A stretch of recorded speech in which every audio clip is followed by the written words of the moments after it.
ఆర్థిక స్వేచ్ఛ మనకు ఎప్పుడు ఏం కావాలంటే అది కొనుక్కోవడానికి స్వేచ్ఛ అనే అర్థం.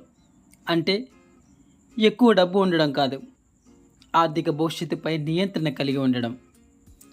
ఫైనాన్షియల్ ఫ్రీడమ్ కావాలంటే మీరు ప్రస్తుతం ఎక్కడ ఉన్నారో అర్థం చేసుకోండి. ఇది చాలా ముఖ్యమైన విషయం. మీరు ప్రస్తుతం ఎక్కడ ఉన్నారో తెలుసుకుంటే తర్వాత ఏం చేయాలో తెలుస్తుంది. మీకు ఎంత అప్పు ఉంది, మీ పెట్టుబడి, పొదుపు వివరాలు, ఖర్చులు, మీ ఆదాయం వంటి వాటిపై స్పష్టమైన ఆలోచన ఉండాలి.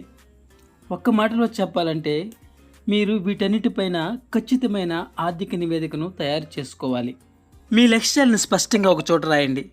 ఇది రెండో దశ.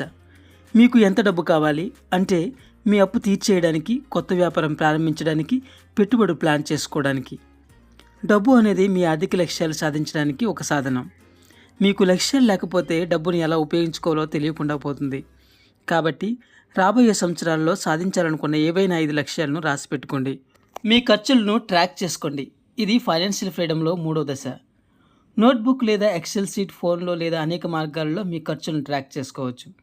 చాలా యాప్స్ అందుబాటులో ఉన్నాయి. ఇది చాలా ముఖ్యమైన అడుగు. ఇది మిమ్మల్ని మరింత ఆన్సరబుల్గా చేస్తుంది. ఈ ట్రాకింగ్ ద్వారా కేవలం అవసరమైన వాటిని మాత్రమే ఖర్చు చేయవచ్చు. ముందుగా మీరే చెల్లించుకోండి. ఇది 4వ దశ. అంటే మీ ఇంటి అద్దె, మీ ఖర్చుల కంటే ముందుగానే మీ పొదుపు ఖాతాలోకి కొంత మొత్తం పెట్టడం. మీరు ముందుగా చెల్లించుకోవడం ద్వారా మీ ఖర్చులను కంట్రోల్ చేసుకోవడానికి వీలుంటుంది. మీ ఖర్చులకు డబ్బులు సరిపోకపోతే మీరు అదనపు బాధ్యత తీసుకుంటారు. మీ ఖర్చులు తగ్గించుకుంటారు. దీని ద్వారా మీరు అదనపు ఆదాయ మార్గాలను ఎంచుకోవడానికి ఉపయోగపడుతుంది. తక్కువ ఖర్చు చేయండి. ఇది ఫైనాన్షియల్ ఫ్రీడమ్లో 5వ దశ. రూపాయి ఆదా చేస్తే రూపాయి సంపాదించవచ్చు. మీరు పెట్టుబడి పెట్టినప్పుడు ఆ రూపాయితో చాలా ఎక్కువ సంపాదిస్తారు. తక్కువ ఖర్చు చేయడం అంటే మీ జీవితాన్ని రాజీ పడిపోవడం కాదు.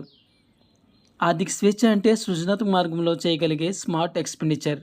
ఇంట్లో రుచికరమైన ఆహారం తయారు చేసుకోవడం ద్వారా మనం బయట తినే ఖర్చులను తగ్గించుకోవడం. మీరు ఏదైనా కొనాలనుకున్నప్పుడు 1-2 రోజులు వాయిదా వేయడం ద్వారా చాలా ఖర్చులు తగ్గించుకోవచ్చు.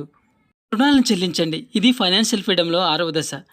మీరు మీ అప్పులన్నింటినీ తీర్చివేయాలి. అప్పులు తీర్చివేస్తే మీకు భవిష్యత్తులో ఎక్కువ డబ్బు వస్తుంది. మీ క్రెడిట్ రేటింగ్ బలంగా ఉంటుంది. మీకు అప్పుల బరువు తగ్గుతుంది. అప్పులు తీర్చడానికి 2 మార్గాలున్నాయి. ఒకటి స్నోబాల్ పద్ధతి. ఇక్కడ మీరు చిన్న చిన్న అప్పులను తీర్చివేయాలి, తర్వాత పెద్ద మొత్తాలను తీర్చాలి. రెండవది ఆకస్మిక పద్ధతి.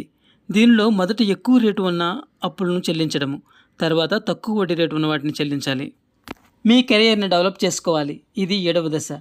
మీ ఆదాయాన్ని పెంచుకోవడము, ఖర్చు స్థాయిలను అదుపులో ఉంచుకోవడము. ఇది ఫైనాన్షియల్ ఫ్రీడమ్ చేరుకోవడానికి వేగవంతమైన మార్గాలలో ఒకటి. దీనికోసం మీ ఉద్యోగం లేదా వ్యాపారాన్ని ముందుకు తీసుకెళ్లడానికి నిరంతరం పనిచేయాల్సి ఉంటుంది. ఇందుకోసం మీరు కొత్త నైపుణ్యాలు నేర్చుకోవడము, మీ విలువలను పెంచుకోవడం ద్వారా మీ ఉద్యోగం లేదా మీ ఆదాయం వేగంగా వృద్ధి చెందుతుంది. మీ కెరీర్ను వృద్ధి చేసుకోవడానికి ఇది చాలా మంచి సమయం. ఇది మీ ఆదాయ స్థాయిని పెంచుతుంది, మిమ్మల్ని ఆర్థిక స్వేచ్ఛకు చేరువ చేస్తుంది. అదనపు ఆదాయ మార్గాలను సృష్టించండి. ఇది 8వ దశ. మీరు మీ ఆదాయాన్ని పెంచుకోవడానికి ఉద్యోగంతో పాటు ఇతర ఆదాయ మార్గాల గురించి ఆలోచించాలి. ప్రతి ఒక్కరికి 5 కంటే ఎక్కువ ఆదాయ మార్గాలు ఉండాలి. ఆదాయ మార్గాలు 2 రకాలు. ఒకటి active income, 2 passive income. Active income అంటే మీరు మీ డబ్బు కోసం మీ సమయాన్ని త్యాగం చేయడం. అదనపు ఆదాయం కోసం ఇంకొక మార్గం పాసివ్ ఇన్కమ్. మీరు ఒక పనిని ఒకసారి చేస్తే డబ్బు ఆటోమేటిక్గా వస్తూనే ఉంటుంది. ఎగ్జాంపుల్, ఆన్లైన్ కోర్సులు, డిజిటల్ మార్కెటింగ్, స్టాక్లో పెట్టుబడి పెట్టడం, ఎఫిలియేట్ మార్కెటింగ్, యూట్యూబ్ ఛానల్. పెట్టుబడి పెట్టండి. ఫైనాన్షియల్ ఫ్రీడమ్లో 9వ దశ. అత్యంత భవిష్యత్తును దృష్టిలో ఉంచుకునే దశ పెట్టుబడి. మీరు వీలైనంత ఎక్కువ మరియు త్వరగా పెట్టుబడి పెట్టడం.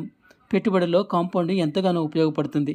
తర్వాత మీ ఆదాయంలో ఎక్కువ శాతం పెంచుతూ మీ పెట్టుబడులను పెంచుతూ ఉండండి. చివరిగా, సంవత్సరానికి ఒకసారి మీ పోర్ట్ఫోలియోని సమీక్షించండి. మీ పెట్టుబడులను రీబ్యాలెన్స్ చేయండి. లాంగ్ టర్మ్ స్ట్రాటజీతో ఆలోచించండి. ఈ వీడియో కనుక మీకు నచ్చినట్లయితే లైక్ చేయండి, షేర్ చేయండి, కామెంట్ చేయండి.